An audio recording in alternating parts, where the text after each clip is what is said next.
ఈ చంద్రబాబు మోసకారి మాటల్లో నమ్మద్దండి. తప్పకుండా అతను ఏం మాట్లాడినా ఏం చేసినా ఈ రోజు నైరాశ్యంలో మాట్లాడుతూ ఉన్నాడు. అధికారంలోకి రాలేనని దూషణపర్వానికి దిగాడు. నువ్వు ఏదైనా చేస్తుంటే 2014 నుంచి 19 దాకా 5 సంవత్సరాలు అవి చెప్పుకోవాలి. ఈరోజు మనం చెప్తా ఉన్నాం, అమ్మఒడి ఇచ్చాడు జగన్మోహన్ రెడ్డి గారు, ఓట్లేని పిల్లల కోసం విద్యా దీవెన, వసతి దీవెన, మరి రోజువారీ మెనూ పెట్టి గోరుముద్ద అని చెప్పి కూడా పెట్టి అన్ని ఇన్ని సంక్షేమ పథకాలు ఓట్లు లేని పిల్లల కోసమే చేశాడంటే నువ్వు ఏం చేస్తావు? నాడు నేడు స్కూల్స్ ఊరికే రంగు పూసాలంటాడు. బుద్ధన్నా ఉందా? అంత వయసు ఉంది, ఆ వయసులో మాట్లాడాల్సిన మాటల మీ పిల్లలేమో ఇంగ్లీష్ మీడియంలో చదవాల, రాని వచ్చేదాన్ని తెలుగులో మాట్లాడతాడు వాళ్ళ లోకేష్ గారు. మరి ఈడేమో ఇంగ్లీష్ రాదు, ఏం రాదు, బ్రీఫ్డ్ మీ అని చెప్పిందంతా మీరు టీవీలో చూశారు. ఓట్ల కోట్ల కేసులు దొరికిపోయి ఇతను కూడా నా గురించి మాట్లాడుతున్నాడు.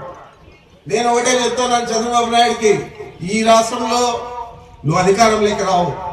ఈ జిల్లాలో కుప్పంతో సహా అన్ని స్థానాలు కూడా మేము గెలుస్తున్నాం. నీకు దమ్ముంటే ఎన్నికల్లో పోరాడు. ఈ ఇట్లా చౌకబారు మాటలు మాట్లాడి నిన్ను నువ్వు తగ్గించుకోవద్దు చంద్రబాబు నాయుడు అని బుద్ధి చెప్తా ఉన్నా. నీకు ఇంకా ఎక్కువగా మాట్లాడేవనుకో రాళ్ళ దెబ్బలు తప్పవని కూడా నేను చెప్తా ఉన్నాను.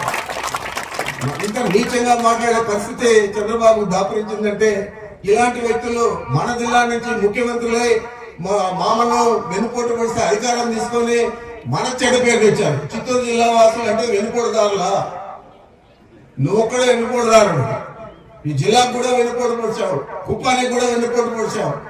ఈ రోజు అభివృద్ధి కార్యక్రమాలను కుప్పంలో జరుగుతూ ఉన్నాయంటే అది ఒక జగన్మోహన్ రెడ్డి గారి చలువ అని నువ్వు తెలుసుకోవాలని కూడా చంద్రబాబు నాయుడు చెప్తా ఉన్నాను.